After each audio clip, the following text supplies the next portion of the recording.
Hey everyone, welcome back to Code Wallah. If you are following along with our complete AI and data science series, you are in for an exciting hands-on session today.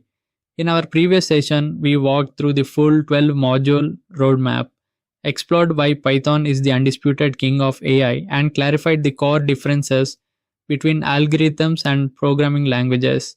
Before we start, hit that subscribe button and ring the notification bell so you stay on track with the entire course. Let's jump right into it. As we saw in our last class, the printf function is Python's way of showing something on the screen. Think of it like a loudspeaker. Whatever you put inside the brackets gets announced to the screen. If you want to print a number, you just type the number. Print open parentheses, 10 close parentheses.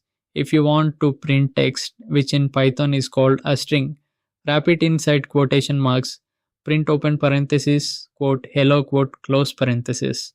And if you want to output a math calculation, type the expression print open parentheses 5 plus 3 close parentheses. Here is the key takeaway to remember. Print with no quotes means Python treats the content as a number or expression and evaluates it first. Print with quotes means Python treats the content as plain literal text and displays it exactly as written. Let's look at how Python executes print. Step by step, you type print and place your content inside parentheses. Without quotes, print open parentheses 5 plus 3. Close parentheses evaluates $5 plus 3 equals $8 and displays 8. With quotes, print open parentheses quote 5 plus 3. Quote close parentheses displays the text 5 plus 3. No math is done. Every separate print open parenthesis close parenthesis statement outputs on its own new line. If you want to output multiple items on the same line, separate them with commas inside one print call like print A, B, C. Python outputs A, B, C separated by spaces. Now let's start with today's main topic, case sensitivity in Python. Python cares deeply about capital letters versus lowercase letters. To Python, print and print are two completely different things. Python only recognizes its built-in functions in lowercase. If you write print hello with a capital P, Python fails to recognize it and immediately throws a name error. Here is how Python processes this behind the scenes. Python reads your code character by character. When it encounters print, it searches its built-in list of known functions. Since Python only has print lowercase stored, it doesn't recognize print.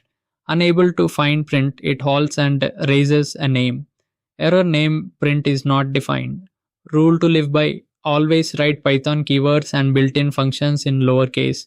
Print is correct, print will crash your program. Next up, let's learn how to write comments in Python. A comment is simply a note you write inside your code for yourself or other developers to read. Python completely ignores comments. They do not execute. To create a comment, put a hash symbol at the start of the line. Anything after hash on that line is skipped entirely by Python. Why use comments? Explaining code, write notes so you remember what your code does. Debugging/disabling code.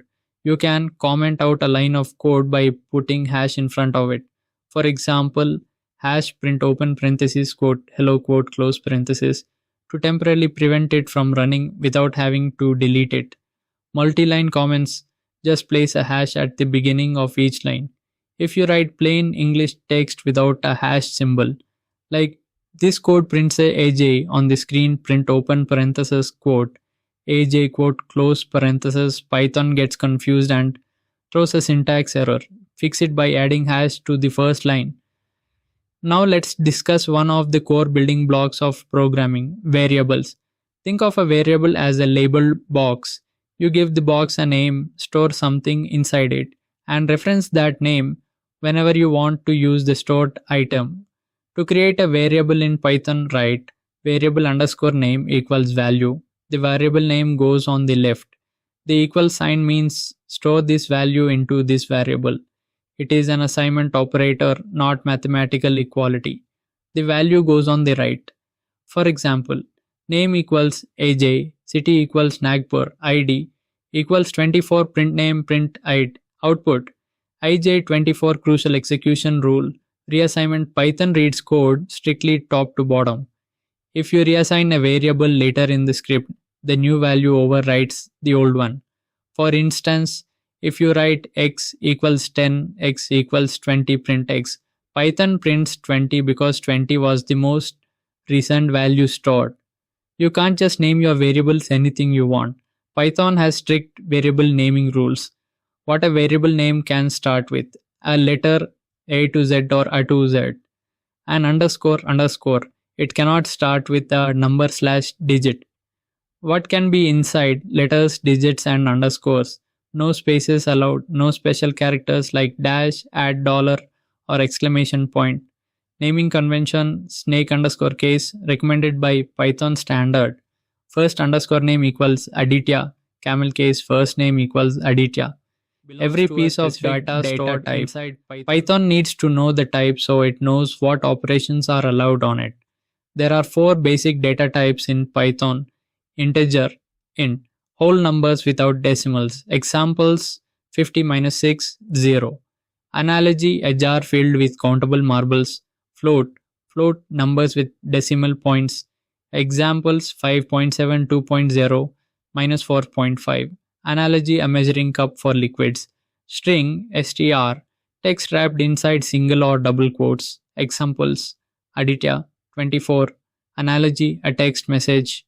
Boolean, bool, logical values. Either true or false must be capitalized. Analogy, a light switch, on or off. Want to check the data type of any value in code? Use the built-in type. Function, type 5, returns type, hello returns. When Python encounters code it can't execute, it halts and displays an error message. Don't panic, errors are just diagnostic feedback. The 2 most common errors beginners encounter are: 1. Name error. Python doesn't recognize a name. Causes: misspelling variable names, capitalization mismatches, city versus city, or using print instead of print. Syntax error. Python cannot understand the grammatical structure of your code. Causes: missing quotes around text strings, unclosed parentheses, or writing plain English lines without harsh comment markers. To lock in everything we've learned, let's trace through our lecture quiz questions step by step. Using our 5 golden execution rules: Q1, print open parenthesis, 10 close parenthesis, right arrow. Output 10, unquoted integer printed directly. Q2, print open parenthesis, 5 plus 3, close parenthesis, right arrow. Output 8. Python calculates math first. Q3, print open parenthesis, quote 5 plus 3, quote close parenthesis, right arrow. Output 5 plus 3. Coded string get treated as text. Q4, capitalize print open parenthesis, quote, hello quote close parenthesis, right arrow. Output colon, name error, open parenthesis, case sensitivity, violation, close parenthesis. Q5 colon, missing quotes, print open parenthesis, hello close parenthesis, right arrow. Output colon, name error, open parenthesis. Python tries to find a variable named hello that doesn't exist. Q6, reassignment tracing, x equals 5, x equals 10. Print x, output 10. Top to bottom rule. The second assignment overwrites the first. By understanding basic syntax, case sensitivity, comments, variables, and data types today, you are taking your first steps toward building intelligent AI systems that process language. That wraps up today's hands-on coding lesson here on Code Wallah. You now know what syntax is, how to set up and navigate Google Colab from scratch, and how to master the core fundamentals of Python. Give it a big thumbs up. Drop your thoughts or questions in the comments section. Keep coding, stay curious, and I'll see you in the next lesson.